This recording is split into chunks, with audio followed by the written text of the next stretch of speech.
দাঁড়ানো অবস্থায় দুই সেজদা যেখানে আপনি দিবেন ওই সেজদার জায়গায় আপনার নজর থাকবে। বলেন আমরা যখন নামাজে দাঁড়াবো আমাদের নজর কোথায় থাকবে?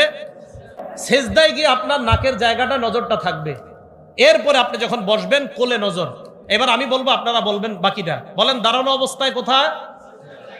রুকু অবস্থায়, সেজদা অবস্থায়, বসা অবস্থায় কোলে। বলেন দাঁড়ানো অবস্থায় সেজদার স্থানে, রুকু অবস্থায় ওই মাঝখানে, এরপরে সেজদা অবস্থায় নাকের, বসা অবস্থায় কোলে। 5 নাম্বার নজর।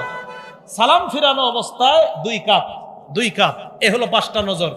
মুসলমানের নামাজের মধ্যে যে 5 জায়গায় নজর দেওয়া দরকার, এই নজর যদি 5 জায়গায় ছাড়া অন্য জায়গায় যায় নামাজের খুশি নষ্ট হয়ে যাবে। এই 5 জায়গায় নজর থাকতে হবে মুসলমানের।